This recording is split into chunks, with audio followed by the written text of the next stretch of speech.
What's going on, world? Welcome to another edition of the Black Mental Health Podcast. I'm your host, Reg.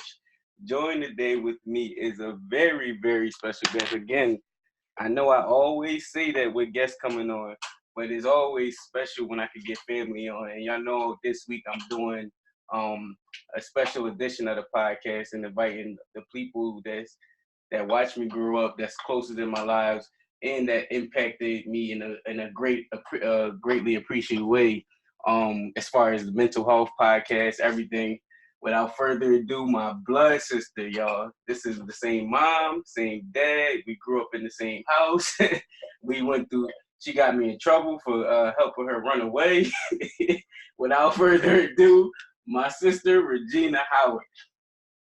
Hello, everyone.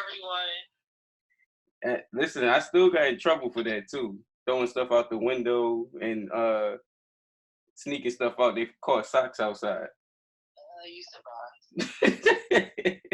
So I started out because I talk about mental health for a year and a half now. And when I be speaking, I talk about our family history dealing with it, where you went through your own traumatic situations and the things that you went through. And I never share any of your story because I feel like that's not my voice to say what you have been in and out of as far as mental health. But so as far as what I'm doing, what's your outside viewpoint of what I have been doing around mental health? Like, how do you feel? Like, what are your feelings towards it, or if you have any comments on it? I feel like the way mental health has affected you alone is just by, our surroundings, our upkeep and everything. A lot of people don't know that everybody goes through a mental disorder of some sort, like whether it be PTSD, anxiety, depression. Some people they go through having mental health disorders and not even know it. And I think just being kids alone, that's where it started. So just by you being raised, period, is just okay. For instance, let's see, anxiety just comes from, our dad not being around or being, half. I'm not trying to curse, but halfway. You can curse. Let them know. halfway in our lives. I remember this one particular time that, he had came and got us, and it was like, he brought me all this stuff, and then he took you to the shop, and I think it was like a T-shirt he brought you or whatever. Mm-hmm. And that right there within itself is a mental effect. Yeah, because I thought he was playing favoritisms at that point, and I didn't understand. But see, it's a mental effect on me either, because while you're feeling it, I'm not thinking that that's what it is, and it's like I didn't see the unfairness in it either. So it mentally affected me to figure out, like, why are you so angry and I'm happy-go-lucky, or why am I not angry with you, or why we're both not happy? Like, that's a stressor in itself. So I think that everybody goes through some type of mental state that is a result of just having a mental disorder. Well, and then here we. No, well, I was going to go into some, but you like walking right into it. So I remember when I first, because I feel like a lot of my stuff was it was held off until an early age. I want to say maybe because mom sheltered me, or like I didn't really feel the effects on stuff until later in age. But I remember when I first started feeling stuff, like having those visions. And I remember when I first came to mom and she like, yo, that's just your Howard blood. Y'all just crazy. Like, and then I came to you and I'm like, listen, like I be having these crazy visions of like doing something and messing up the store or breaking this, but I don't want to act on them, but I don't know why I have those visions. No, well, she's right. The Howard thing, you're crazy, but it's not like we picked the beat and wait, hold on. Your phone going in and out. Like call back in, cause it keep like hiccuping. Yeah, I hear it too. I didn't know if it was the mic. So hang up. Yeah, it might be from me, and what I'm doing. Hold on, guys. Brief intermission. Y'all won't know what's going on. All right.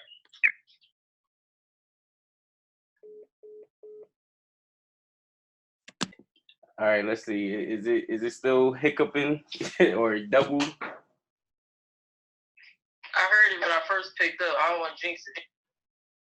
Oh man, maybe it's. Hold on. Let me see if it's. Oh, you know. All right. Well, we was talking about like the Howard blood being crazy. Like you was talking about it. Yeah. Like I said, it's a unexplained. You gotta be quiet. It's an unexplained. It's like trying to figure out how big the universe actually is. Mm-hmm. Like trying to travel in time, how long it takes to travel the whole entire universe. It's something that's just explanatory. But I can attest to having them because it's not something that you want to do. It's just like you can just be sitting in a chair by yourself or whether it's a room full of people and it's just like, you know what? I can pick that table up and throw it across the room. And you really feel like you just did it. Like, it's like you really feel like you just literally did it. Like, yeah, but then in reality, you snap back and you're like, you know what? This table is too damn heavy. I ain't even about that life. Like, I ain't no way I'm picking this table up. But it's just this feeling that you, like, you get, like, you saw yourself do it. Like, yeah, I just did it in my mind. I just did it in my mind 20 seconds ago, and I stuck it. Like, it landed back on its feet and everything.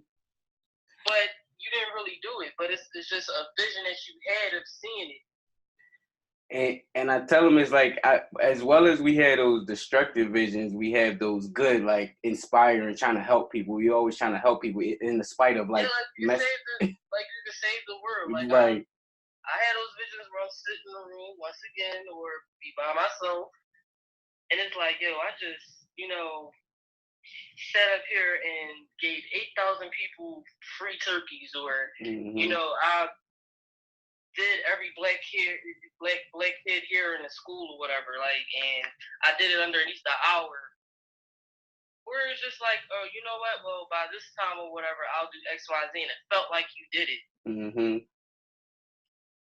Well, so go ahead. I think, I don't know for you, but for myself, they don't come frequently. No. But the bad visions well, I wouldn't say bad. It's just the vision that I saw. Right.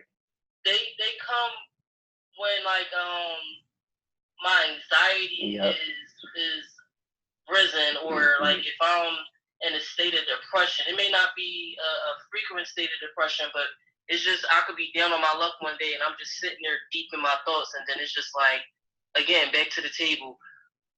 Like, yeah, I just threw the hell out of that table, and it landed back on its feet. Not a scratch on it type thing, but it's more so when your mind is wandering type of thing, and especially if it's quiet. Your mind just take a whirlwind, and it takes like I don't know, like it just runs loose, like all these racing thoughts just come, and it's just like this one particular moment you just sitting there, and it's just like, yeah. It's funny that you said it the way you said it, because I try to break it down when I'm explaining, because it's sort of hard to explain, but it's like trying to, the universe is like infinite, but trying to understand like the universe. Yeah, like we're really trying to process and figure out and calculate it, and it's like that's too powerful for you to even like embrace all that type of energy. Yeah, that's it, and that's why I don't I don't mind having peace, but when it's too quiet, it's like, no, I gotta have a dryer going, or some music in the background, or listening to the outside or whatever. Even just sticking my head out the window for a bit. But when it's like too quiet and the world is still, that's when it's like, all right, you have nothing left but but time to think. And when you think and overthink, that's when you put yourself in a place that sometimes you're like, damn, I don't want to be. Nah, that's true. You got nothing but time to think.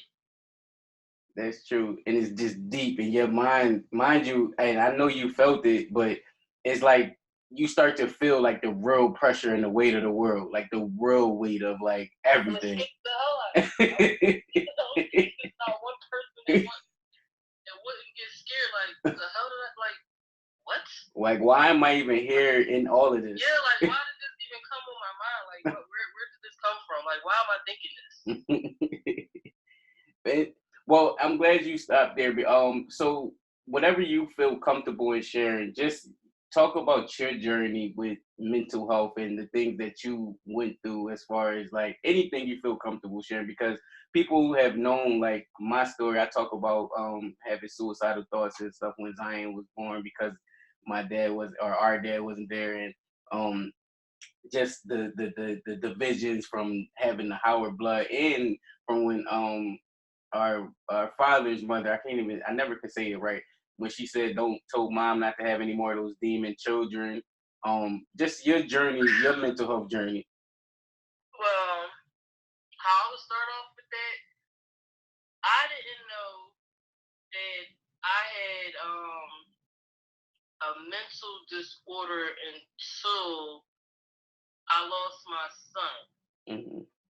Now, before that, once I started like taking grievance therapy and everything for it, that's when I knew, like, listen, I had PTSD way before I knew I had it with my son. I had anxiety way before I had it with my son. I had depression way before I had it with my son. This part of the podcast is brought to you by You Stress Inc. We all have good days and bad days, but some may need help to make sure that their good ones outweigh the bad. You Stress Inc. strives to raise awareness around a taboo topic that one may suffer along with on a day-to-day basis. You Stress Inc. is a non-profit organization whose mission is to raise awareness on the importance of mental health in underserved communities. On Saturday, May 18th, You Stress Inc. is presenting Charlotte's 4th annual Let's Talk About It Mental Health Awareness Walk. The Let's Talk About It Walk will be held at Martin Luther King Jr. Middle School in Charlotte, North Carolina. They ultimately want to show support for those in the community living with mental disorders, and to encourage everyone not to be afraid to talk about it. You Stress Inc. was founded by Rashawn Miller, who is a mental health change agent and one of my many inspirations in my mental health journey. For more information about anything else with You Stress Inc. and what Rashawn has going on, check out youstressinc.org and tell them Red sent you. This portion of the podcast is brought to you by My Violin Weighs a Ton. My Violin Weighs a Ton is the realization of a unique vision that hip-hop artist and mental health advocate Archie Green crafted and is bringing to life in order to engage, educate, and inspire a new generation. Archie also understands the power of music and how it can be used to overcome obstacles, deal with painful experiences, and even help individuals cope with mental illness. The students participating in this project are a part of the Cleveland Metropolitan School District, which according to a 2017 CDC study are leading the nation in suicide rates, while 2 in every 10 high schoolers having attempted suicide in 2015. That is big.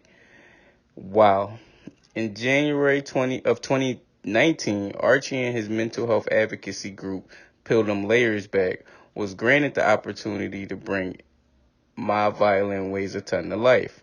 For the 4-month-long performance project, Archie and Peel Them Layers Back have partnered with Lexington Bell Community Center, which is an urban youth educational center located in the historic Cleveland neighborhood of Ho. I hope I pronounced that right.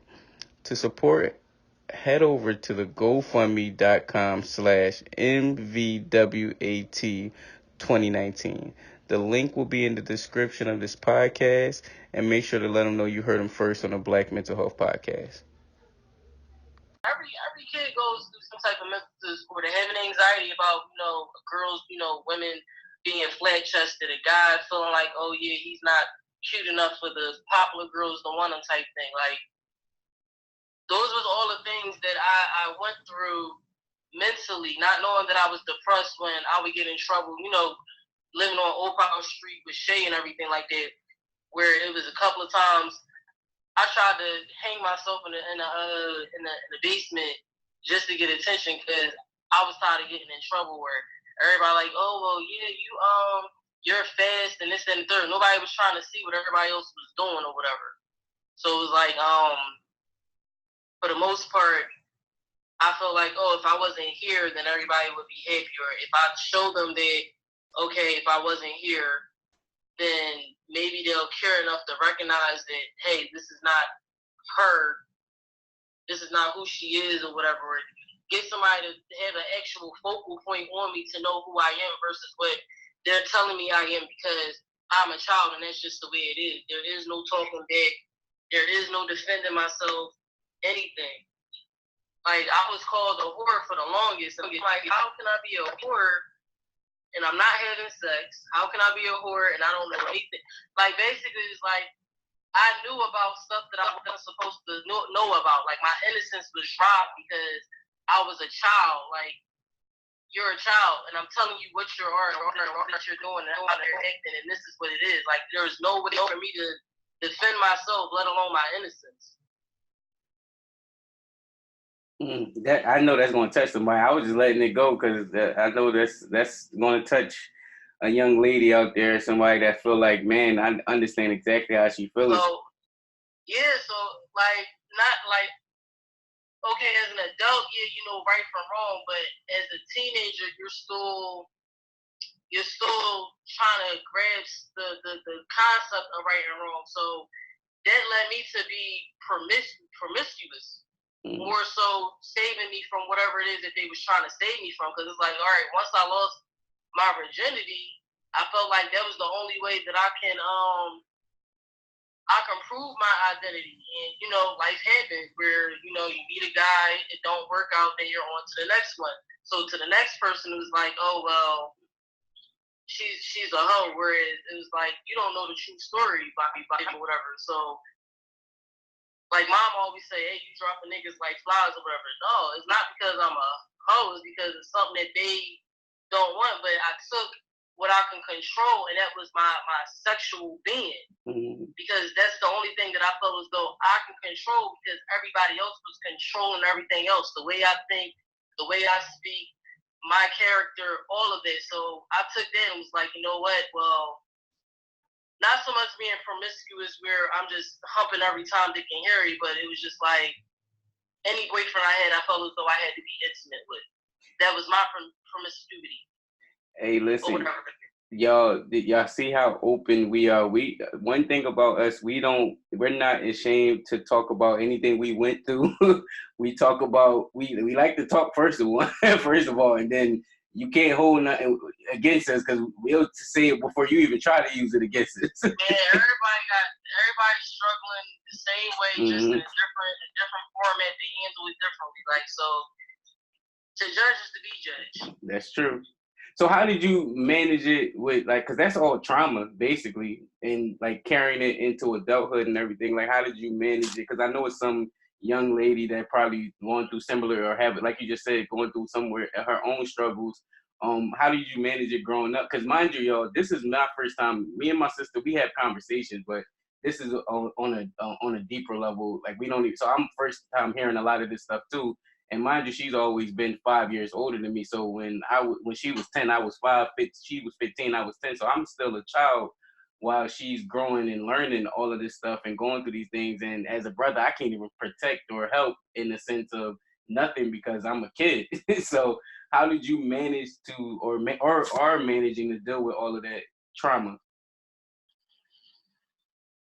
Well, to be honest, I didn't. It wasn't until I was an adult where I dealt with it. But it's kind of like too late. Like, I'm just glad that I had more so I'm a people person. I'm not gonna say I had people around me, because the same people that I had around me is the same people that made me feel the distortion of my life that I'm in the beginning. Right. Firstly. So it was more so just, being open and being willing to talk to somebody instead of putting myself in a box like I used to. Like, I'm blunt, but at the same time I was reserved, covered. Yep. Yeah, like I was covered. So it's like I had to take myself out of that box and just be flamboyant, not in a promiscuous way like I was, but, and when I say promiscuous, I'm not just saying just sexually. I'm just saying, internally, verbally, mentally. Like, I was promiscuous in that manner, where it's just like everybody know me. Oh yeah, somebody say something, what you looking at? I'm ready to fight, because that's my first reaction. Like, I was promiscuous with my anger. All of that, like my responses to certain. And that was one of the other things that I wanted to talk about, was that mean streak that we have in us with the anger and stuff. Like, it's managing it, because I feel like because we feel the weight of the world and we try to process everything, we feel everything. And so when we mad, it's like when we happy, we really happy. When we mad, it's like it's a next level mad. I mean, I still can get there, but it got to be pretty intense for you to bring it out. Like, I'm not gonna let you get there for free. Like, it's a price that you got to pay for that to come out. Right. That's like what's it called? The box office ticket? Right. Like, it got to be a really good movie, and the box office has to be sold out in order for me to get that angry. Other than that, you're not gonna do nothing but get matinee money. Like, you're gonna get matinee anger from out of me. But like, I'm dealing with everything now. Like, with my therapist, I more so talk about my future for a brief second, and then focus on the past, because that's what basically is going to mold my future. But at that moment, we talk about, hey, like, what did you do for your day, and how does it help you cope with what you went through in your past, being though there's nothing that you can do to fix it. So, like, the promiscuity, like, that's something that I worked on my own once I learned that I had been through a mental trauma or whatever. And to revert back to when I was saying, I didn't know until I lost my son that I was even a mental health, I don't want to say patient, but a person with you were struggling with any mental disorder. Right. That I learned that it was other stuff that I was going through, and it's like right after that, it connected with, that was a year where I lost my son, my god sister, my grandmother, my mom's mother, and everything. So, one, I was already going through a grievance traumatic times 3. My son, my sister, my grandmother. Then it linked to, being homeless. I decided I was willing to go to a shelter, and then I'm dealing with a bunch of strangers. They all in my business. They like the FBI on my ass. Like, I'm like, I don't know what I'm getting myself into. So now I got PTSD, and that's when I took therapy within the shelter and everything like that. They had their own therapist for trauma, and that's when I learned I had PTSD. So that linked, and it was like, yo, I really have all of this going on. And then I went from homelessness to transitional. That's when I was living on 52nd and Hazel, and I found out that I had anxiety going to community behavioral health. And I found out I had anxiety because this lady was stressing me out versus helping me. She was hindering me, and it's like my back is against the wall, because I chose this life. I chose not to have anywhere to go. I chose to burn my bridges with people that I didn't have to burn my bridges with and everything.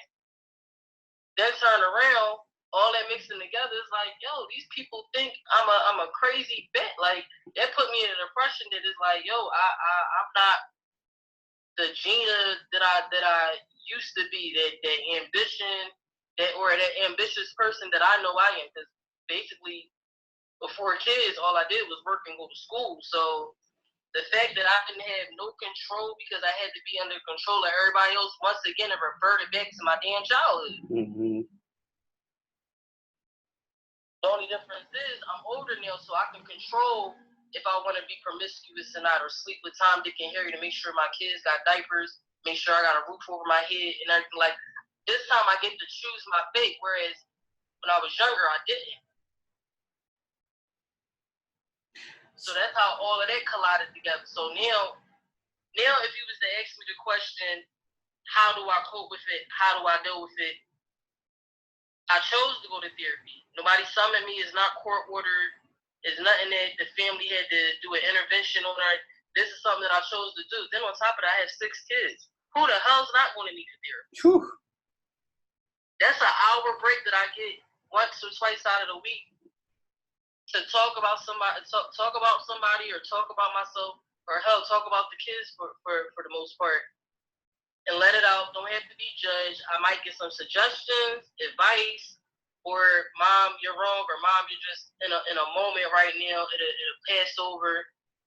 Or I could just sit there in the office and say, listen, I don't want to talk. I just want to sit here and listen to my music and crack some sunflower seeds. Yeah, and you have a nice therapist, by the way, too. Shout out to her. I forgot her name, but shout out to her. Miss Matilda Petty. Yeah, Miss Matilda. I don't know how I forgot that name. I actually got to sit with her in her therapy session, and it was actually a nice session, and I learned some things. I just wanted to sit and be quiet and just be present. And I still want to go again. I'm trying to find the time to still go again, but definitely.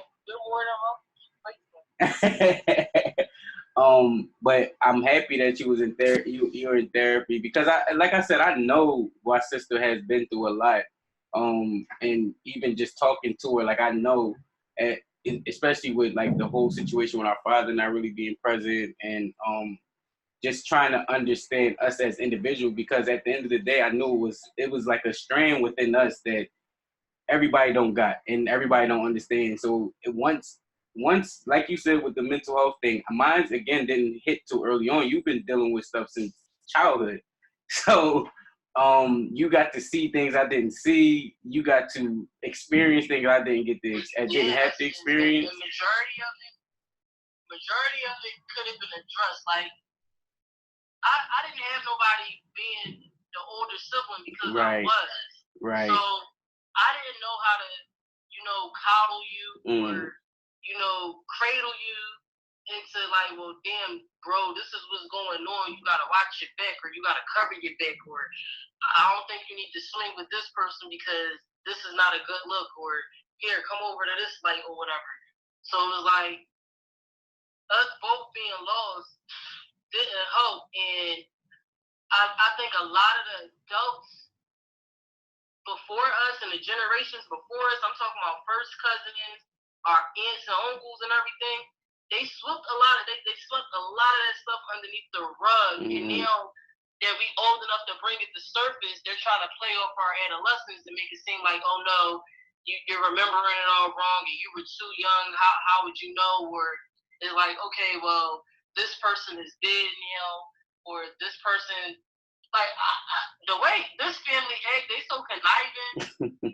I wouldn't be surprised if they paid somebody in another family in the family to keep their mouth shut. Nah, that's true, and that's one thing I will say and thank you for, because I don't think I ever got to thank you and say how much I appreciate you and love you for that. Because my sister, because our dad wasn't in her life, so it was a life before me where my mom and my dad was together, and my sister was the only child, and they spent time with both sides of the family. From what I think was my mom's side being overseas, but for the most part, they had that life. I grew up without the dad side of the family, and so growing up, I didn't really know too much about them, and honestly didn't really want to know too much about them, because I never grew up around. I grew up around my stepdad's side of the family. But I would say my sister was very protective of me getting exposed, because even though you're saying you didn't explain it to me, you still protected the forces. And if I didn't know anything, and the adults was trying to hide or cover or whatever, I came to you first, like. So I always came to her first, like, Gina, who is this? And this person is this, and you like, no, they scheming, no, don't talk to them, no. And I'm like, all right, I'm gonna trust the person that was in the household with me for 10, 15 years, as opposed to somebody that's just trying to tell me something now. Basically, because I already told you about that one cousin that we got. He stole my refrigerator with my food in it. And then I found my refrigerator and I could not get my refrigerator back. I'm still trying to figure out how a crafty nigga like that can steal your refrigerator with your food in it and then lead you to be able to find it without even speaking to you. That's a family member that you don't deal with.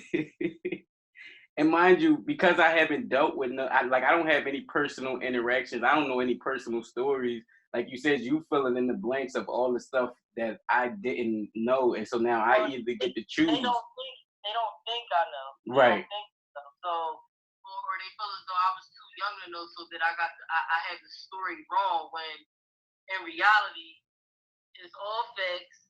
And I'm hitting nerves, and it's stuff that they had buried that they felt as though they wanted to take to their grave, and I'm not letting it rust. And that's one of the reasons why they don't deal with me either, because I expose too much, and I just feel it's a lot of unresolved issues. Yep.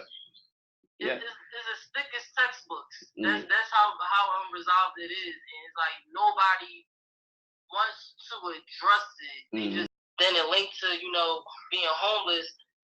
I decided I was willing to go to a shelter, and then I'm dealing with a bunch of strangers. They all in my business. They like the FBI on my ass. Like, I'm like, I don't know what I'm getting myself into. So now I got PTSD, and that's when I took therapy within the shelter and everything like that. They had their own therapist for trauma, and that's when I learned I had PTSD.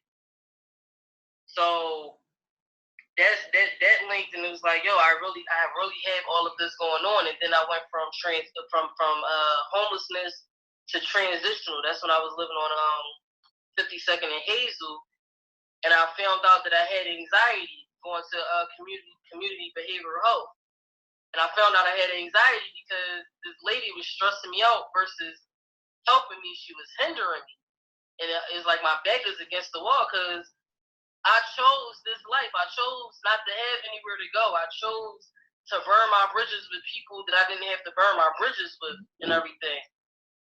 Then turn around, all that mixing together is like, yo, these people think I'm a crazy bitch. Like, that put me in a depression that is like, yo, I'm not the Gina that I used to be, that ambition, that ambitious person that I know I am. Because basically, before kids, all I did was work and go to school. So the fact that I didn't have no control because I had to be under control of everybody else, once again, it reverted back to my damn childhood. The only difference is I'm older now, so I can control if I want to be promiscuous or not, or sleep with Tom, Dick, and Harry to make sure my kids got diapers, make sure I got a roof over my head and everything. Like, this time I get to choose my fate, whereas when I was younger, I didn't. So that's how all of that collided together. So now if you was to ask me the question, how do I cope with it? How do I deal with it? I chose to go to therapy. Nobody summoned me. It's not court ordered. It's nothing that the family had to do an intervention on. This is something that I chose to do. Then on top of that, I have 6 kids. Who the hell's not going to need a therapy? Whew. That's an hour break that I get once or twice out of the week to talk about somebody, or talk about myself, or hell, talk about the kids for the most part, and let it out. Don't have to be judged. I might get some suggestions, advice, or mom, you're wrong, or mom, you're just in a moment right now. It'll pass over. Or I could just sit there in the office and say, listen, I don't want to talk. I just want to sit here and listen to my music and crack some sunflower seeds. Yeah, and you have a nice therapist, by the way, too. Shout out to her. I forgot her name. But shout out to her. Miss Matilda Petty. Yeah, Miss Matilda. I don't know how I forgot that name. I actually got to sit with her in her therapy session. and it was actually a nice like session, and I learned some things. I just wanted to sit and be quiet and just be present. And I still want to go again. I'm trying to find the time to still go again, but definitely. But I'm happy that you was in therapy. You're in therapy because like I said, I know my sister has been through a lot. And even just talking to her, like I know, especially with like the whole situation with our father not really being present, and just trying to understand us as individuals. Because at the end of the day, I knew it was like a strand within us that everybody don't got and everybody don't understand. So once like you said with the mental health thing, mine's again didn't hit too early on. You've been dealing with stuff since childhood.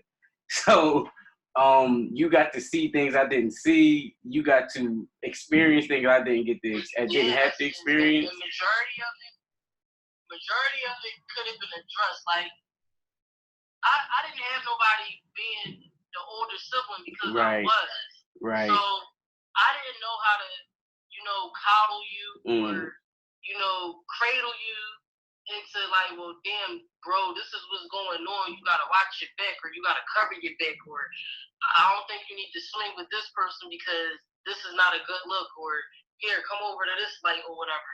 So it was like us both being lost didn't help, and I think a lot of the adults before us and the generations before us, I'm talking about first cousins, our aunts and uncles and everything, they swept a lot of that stuff underneath the rug. And now that we old enough to bring it to surface, they're trying to play off our adolescence and make it seem like, oh no, you're remembering it all wrong and you were too young. How would you know? Or it's like, okay, well, this person is dead now, or this person, like the way this family act, they so conniving. I wouldn't be surprised if they paid somebody in another family in the family to keep their mouth shut. Nah, that's true, and that's one thing I will say and thank you for, because I don't think I ever got to thank you and say how much I appreciate you and love you for that. Because my sister, because our dad wasn't in her life, so it was a life before me where my mom and my dad like was together, and my sister was the only child, and they spent time with both sides of the family. From what I think was my mom's side being overseas, but for the most part, they had that life. I grew up without the dad side of the family. And so growing up, I didn't really know too much about them, and honestly didn't really want to know too much about them because I never grew up around. I grew up around my stepdad's side of the family. But I would say my sister was very protective of me getting exposed, because even though you're saying you didn't explain it to me, you still protected like the forces. And if I didn't know anything, and the adults was trying to hide or cover or whatever, I came to you first, like. So I always came to her first, like, Gina, who is this? And this person is this, and you like, no, they scheming, no, don't talk to them, no. And I'm like, all right, I'm gonna trust the person that was in the household with me for 10, 15 years, as opposed to somebody that's just trying to tell me something now. Basically, because I already told you about that one cousin that we got. He stole my refrigerator with my food in it. And then I found my refrigerator, and I could not get my refrigerator back. I'm still trying to figure out how a crafty nigga like that can steal your refrigerator with your food in it, and then leave you to be able to find it without even speaking to you. That's a family member that you don't deal with. And mind you, because I haven't dealt with I don't have any personal interactions. I don't know any personal stories. Like you said, you filling in the blanks of all the stuff that I didn't know, and so now I either get to choose. They don't think I know. Right. They don't think so.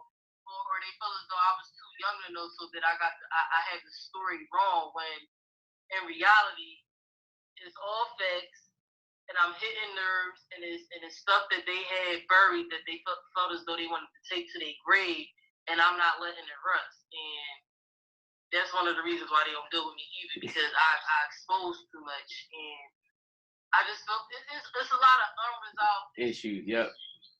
It's as thick as textbooks. That's how unresolved it is, and it's like nobody wants to address it This portion of the podcast is brought to you by Spread the Good Communications. Spread the Good Communications offers copywriting, editing, planning, and consulting services to help businesses and nonprofits share who they are, what they do, and why it's valuable. The mission of Spread the Good is helping people who serve the well being of communities, families, and individuals to engage their audience and build relationships. You may have the right solutions to offer your audience, but your success is limited without effective messages and stories about your work. Shelley Williams is the creator of Spread the Good Communications. She loves using the power of words to make a positive impact in people's lives. Here's a testimonial from Sharika on her website. Shelley has been a great asset to my company and played a vital role in implementing effective communication strategies for my target audience. She is able to quickly understand and complete work that delivers a clear and detailed message. If you're ready to get better results with engaging your ideal audience, visit spreadthegoodcoms.com/services and reach out to Shelly and tell her Reg sent you.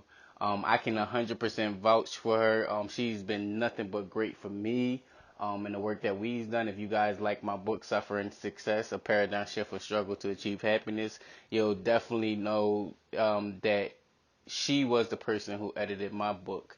And if you guys like the way the flow of my book went, you can get a living proof of example of her work. So go check out Spread the Good Communications and tell Shelly Rad sent you. And go get a copy of Suffering Success while you out.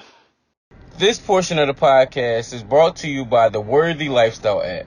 Are you looking for mental health support, education, and resources?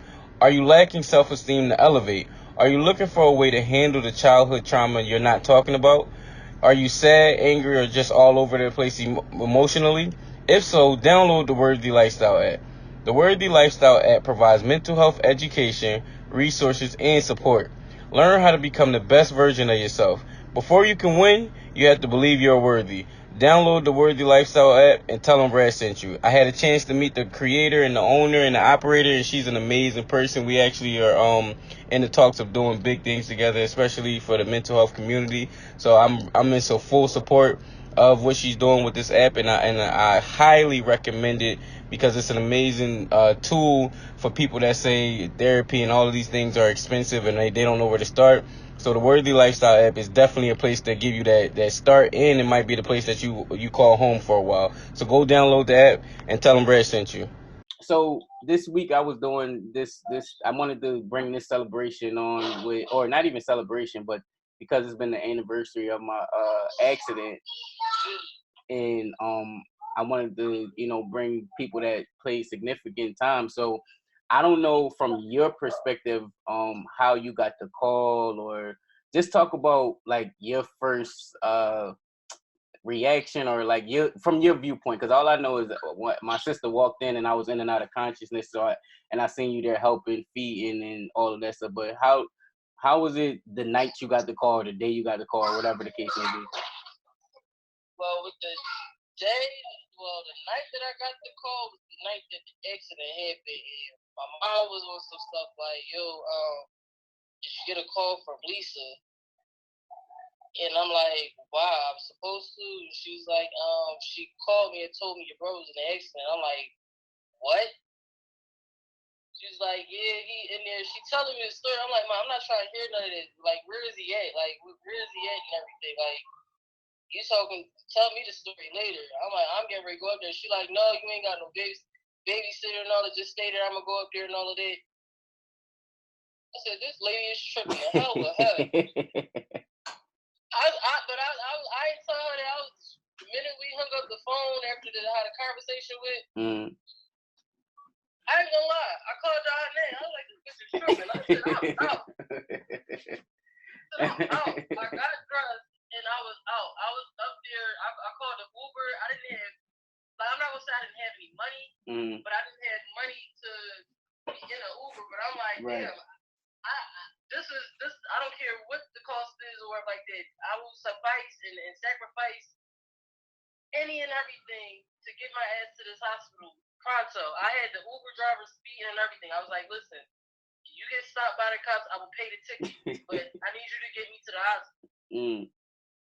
And then they was like, yo, you in intensive care? So I was like, oh my God, I'm getting ready to lose my damn brother. I said, I can't do this. I was like, this is my baby brother. And on top of that, this is the brother that I grew up with. I said, I can't be one of them females that don't have a little brother. Like, that's my mind was like spiraling out of control or whatever. And I'm like, yo, I gotta be strong because I don't know what my mom going to do, like how she's going to respond to this and all that. And I'm like, yo, I can't break down. Like, when I seen your neck all fucked up and you got blotches, I'm like, oh my God. Like, that's all in my heart. Like, I couldn't, like, break down like I wanted to or whatever. Like, it looked like I didn't give a shit the way I was looking. It didn't look like I had a care in the world. Like, all right, you alive or whatever, so you cool. Like, that's basically how it looked on the inside. It was just like, damn. Like, and then when I heard the story, getting bounced from one side, I'm like, yo, like, it was possibilities out the ass for you to been gone. Yep. And I'm still, again, reverting back to me losing my son and my sister, my grandmother, but me losing my son, I had to really dig into my heart and my head. And I'm like, damn, that my mom going to have that same feeling, and I don't even know how to cope with it myself still. So how the hell am I help my mom cope with it? Then on top of that, I'm like, yo, I'm still grieving off of it. Like, that's a forever grievance to go through. I'm like, I'm not gonna be able to deal with it. Like, my mind was just racing, but I couldn't internally just bust out externally and just like give all of my emotions. I'm like, yo, that's not gonna do nothing but put you in the shock, put my mom in the shock. Like, somebody got to be the strong one off the bitch. And she definitely was. Yeah, like, that's why when you like, yo, they getting ready to kill me in here, I'm like, yo, I'm getting ready to kill them too. Funerals all up in this house. Well, so I didn't. I haven't been saying the hospital because I don't want to give them any publicity, good or bad. I'm not gonna say the hospital name. That's why I keep saying the hospital. Right. Not the hospital so much, but the staff. Right, and that was a perfect transition of what I said. So we talked earlier. Y'all heard or us talking earlier about how she was the protector. So she rushed over. She came there. She was helping out, and she took a great job. But she still has her own life. She had to go home and take care of her own kids, her own situation, her own family. And so it was left to other family members to help out. She came when she could for the most part and was there majority of the time, but she still had to run her own household. But I left you every day until you kicked me out. So one of the times where she was like, all right, I'm gonna go home. You sure you good? And I'm like, yeah. But for some reason, I felt like nobody was listening to me. So and like we said earlier, she's always been like a protector. So I'm like, yo, none of these people was listening to me. I feel like they about to kill me in here. Like, they doing stuff. It was like, all right, I'll be up there. I'll be up there. They thought it was ready rumble. Your scarf and they came out with a full weed. Because I don't know what was up with that hospital. And I give them full credit because they got me out of there alive. Like, and we know that when we talk about, some people don't even come out alive. It's like, don't go there, they kill you. And so, yeah, like you said, like how you didn't survive a car accident to die off in the hospital, and that's the way I felt. Like, you talking about they getting ready. What are they doing? Like, I'm already on edge because my brother's in the hospital, and I never seen like that. Like, not even a scratch, a surgery, a football injury, none of that. So, but this is the first time this is happening. So this is trauma for every damn body. Like, I'm already on edge, and then for you to put me on edge because I don't feel as though my brother is in the best of care. And mind you, I was telling other family members, but they were like nonchalant. I'm like, I know who to call. No worry. I'm like, yo, call my sister. and to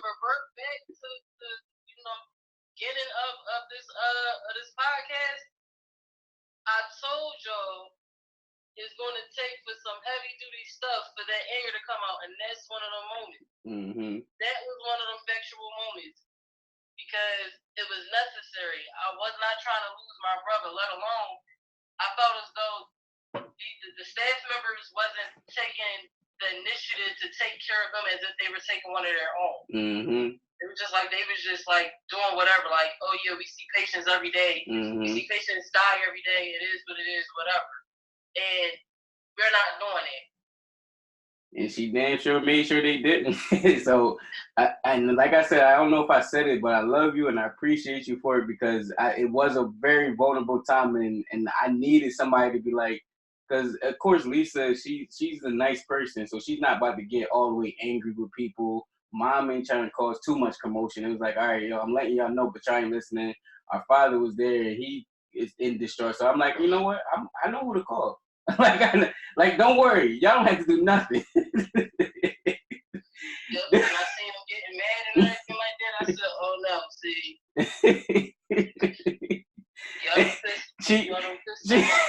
She walked. The first thing she walked in the room, new nurse. It was like, hello, who are you? I'm his sister. And again, who are you? Because y'all act like y'all don't want to do nothing, so we gonna make you, all right, let me go up there. You need some new blankets or you need this? I'm like, all right, yes, finally. Now somebody taking initiative to get some of this stuff done because I can't do nothing. But yeah, you get mad about you having your pills crushed up because you can't swallow them enough. Like, this is part of your job. Like, I'm not understanding. Like, it's just the time there. I'm glad we survived it together. I'm glad that you survived it. The whole ordeal, like, cause I don't know what they was going again. I don't know mentally. Like, we have our brother and sister spats and everything like that, but I'd rather be pissed at you in life than to be pissed at you in death. Like, I can't come back from it. You speaking a word. You speaking a word. I can't come back from it. Like, you know, I'm be pissed at myself because I ain't say, you know what, I'm mad at you right now. And as we wrap up, because that was a perfect way to like put a bow on all of that. And I ask all my guests this, or I try to ask them if I remember. What's your overall? Because you talked about it a lot already in the beginning, but just putting a bow on everything. What's your overall viewpoint, perspective, opinion on mental health, and like, how do you feel about mental health? Like, any closing remarks? As far as mental health is like a baby. You gotta protect it. You gotta protect it. You're not gonna leave a baby in distraught, so why would you leave yourself in distraught? You're gonna want to help a baby, so why not help yourself? Whew. And on that note, again, follow, subscribe. She gave you guys a ton of information, a lot of personal information about us and our family and our growing up and our upbringing. Again, I want to, like I said, if I never say it before, and it'll at least be documented for the rest of our lives, I love you and appreciate you, and thank you.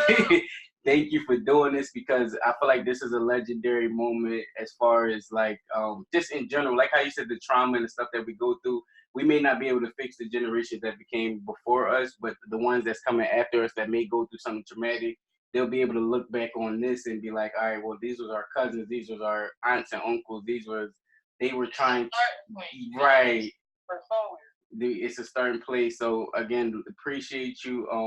Guys, follow, subscribe, and remember that this platform has never been about a replacement to therapy. It's an alternative, and it's a place where people share therapeutic stories. Thank you for listening.